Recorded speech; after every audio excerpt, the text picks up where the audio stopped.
Hi all, it's Cassie Gregory. I'm going to help you with a simple exercise in mindset. This is something I've learned from my coaching course and I find it very valuable to use. And I wish I knew about this growing up, suffering with anxiety. But let me get into it. Okay, so this is just a simple diagram about things that we should keep in mind when we talk about like states of self. And if you ever feel really down or really anxious, this is just a quick exercise to help you get back to a reasonable frame of mind so you can move forward to do what you need to do for your day instead of being stuck in bed. So I'm going to start with the word state of mind.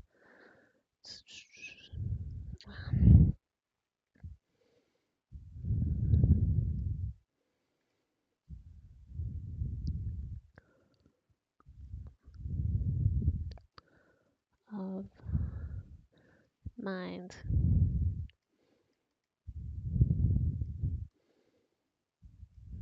Okay, so this is just your state of mind. This could be happy or sad. Okay, so I've just circled it for now, but I really don't need a circle for this. Okay, I'm going to do a triangle. I think that's probably the best. Okay, let's guess what goes in this triangle.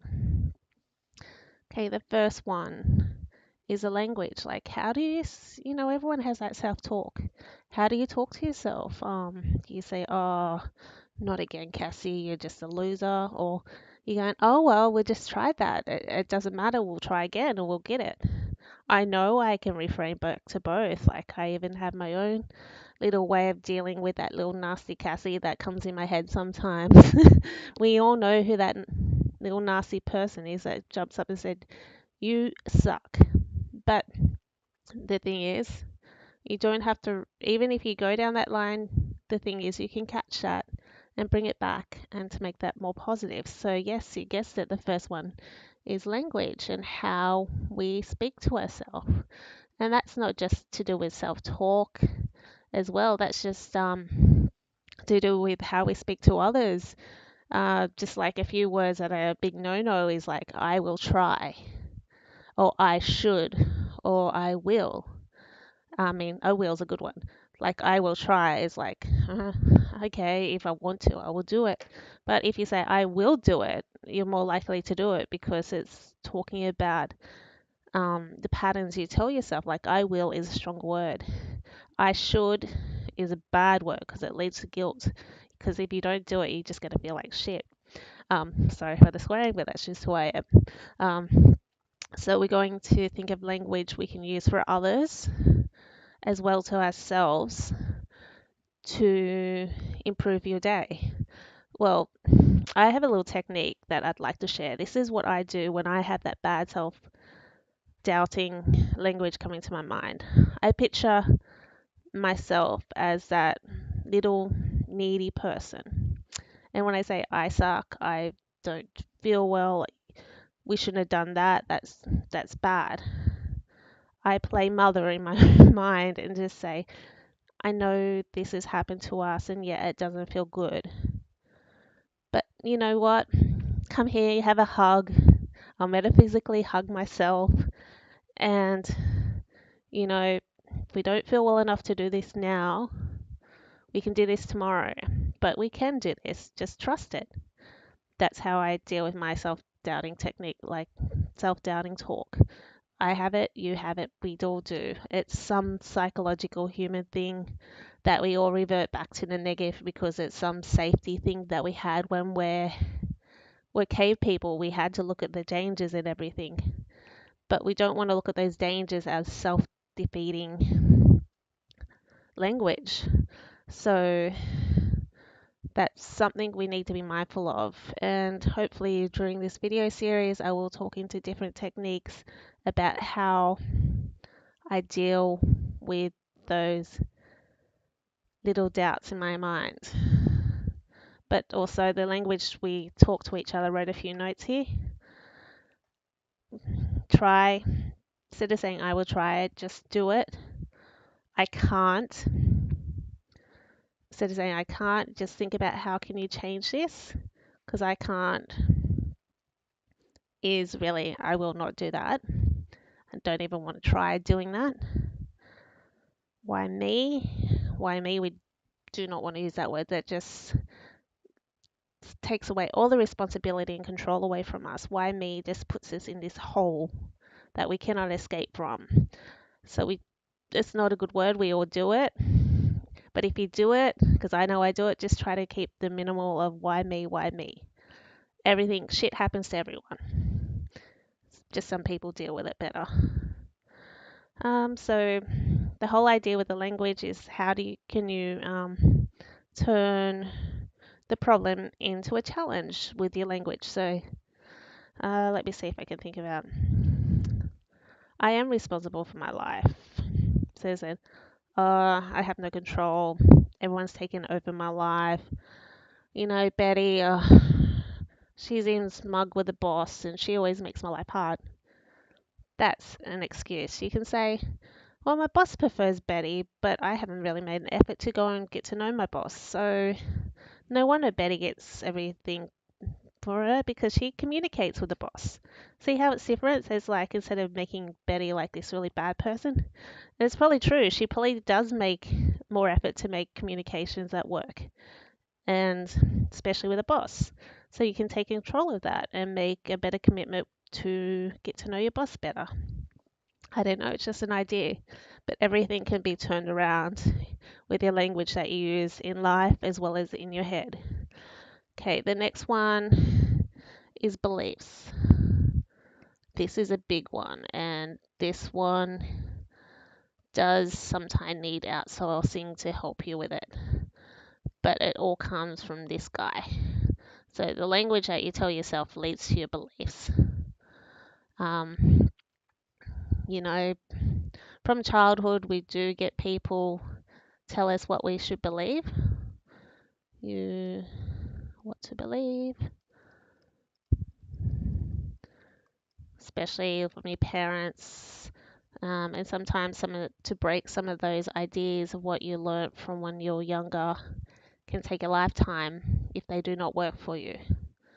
My dad was overcritical, so I became a perfectionist and overcritical person too. So it took me a long time to work with that. You know, even when people say no, we get that wrong in our minds. So sometimes, but other times, I was brought up a Catholic. I had life experiences. I had a nun that used to belt me at school, so I started questioning if the Catholic religion was good. I'm not saying it's bad.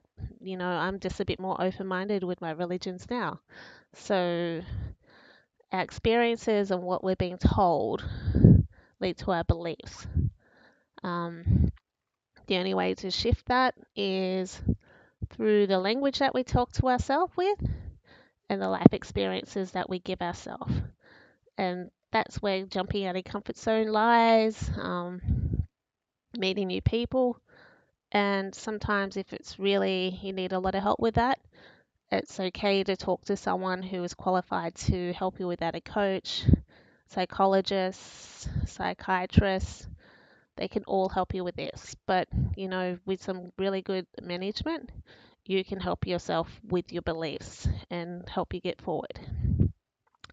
And the last one is the simplest one of all, is our, just wait, I have this physiology.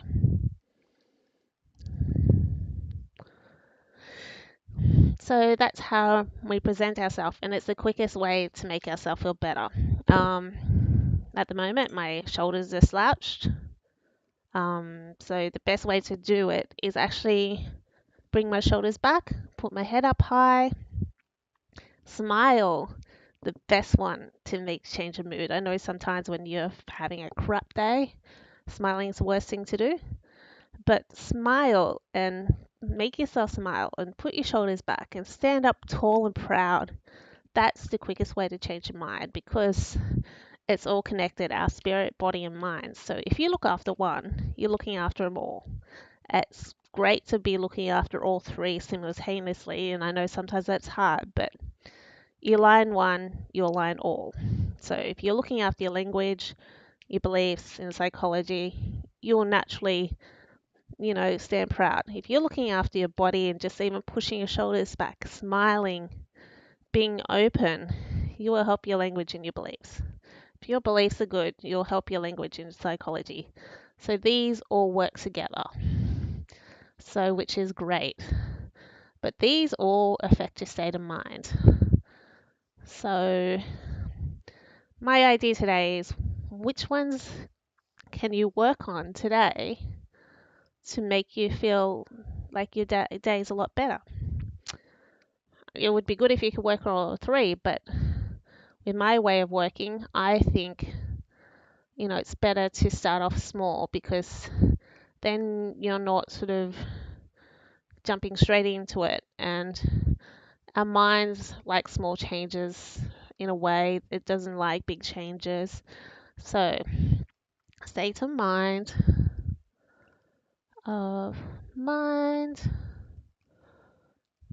is controlled by language, beliefs, and physiology.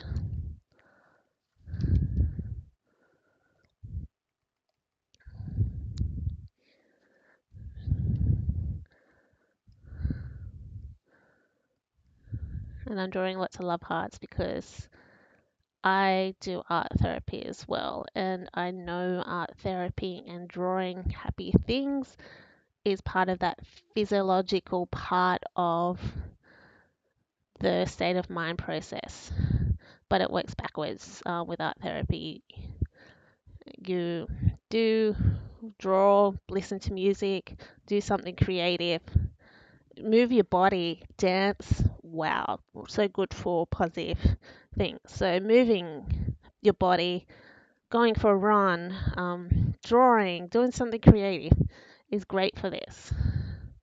It will change your language. It will change your beliefs. That's why I love being into art therapy and teaching intuitive art. But, this is just the basic stuff. You don't need to go down my line, but that's why I do it because I know art therapy, movement therapy changes all of this stuff. It's like you can just wipe out all this crap just by doing like music, music, dance, movement. These all these all come back to a positive state of mind. So I'm just showing the old way and how it works, and showing the shortcut way of how you can get a positive state of mind. Give it a go. And the good thing about art therapy, music, and dance, you don't need money. Uh, you can just do it now. You invest 5 minutes a day, even writing. Sorry for all the writers out there. Writing is great too. But the thing is, when you do all this stuff, you need to do without judgment.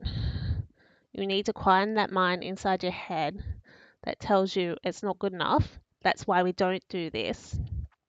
And just do it. Just do it for the sake of doing it. Just do it for fun. Trust me, doing any of these will just lighten those little parts of you inside of you, which will make you feel great.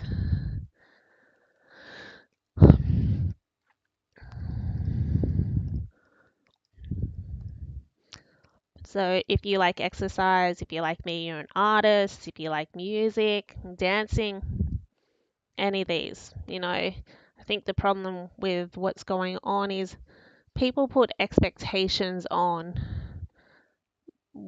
like creative things. Like it's like, oh, if I'm going to be creative, I have to be good. That's not what creativity was designed for. Why do you think children do it? Creativity was created for self-help. When your children brings home something they're drawn, they feel so great. You probably think, oh, another one to add to the collection of my kids' Picassos. But the thing is, you just have to forget that they're not good, or forget that, It's expression of your child. It's expression of their well-being. It's expression. It's them getting out and working themselves out. That's what creativity is designed for. It's not like, oh, I have to be a Picasso. I have to be Van Gogh. It's not a competition. It's about being healthy. Art leads to health. If you want to be a famous artist and invest your life into that, that's that's good too. Yes, you have to have skills. It's like being an athlete and going to the gym and doing sports. There's a difference. Sports is healthy, but if you want to be competitive, you have to do the training behind it. That's the same with being a musician and an artist. But that doesn't mean that's what it was designed for. It's just that's the expectation people have on doing these healthy activities for ourselves is that they have to be great. It's not at all. It's just like doing it for your own health, learning who you are, etc. Anyway, if there's any more questions, I love doing this. Just contact me. It's Cassie Gregory. I have also a group on Facebook. It's called Creative Empaths. You can be more likely, you can join that too. And I'm also a professional illustrator and reader. So if you want to go and see that out, it's www.tigrisillustrations.com. Thank you for your time. I'll put all this information in the comments below. Bye.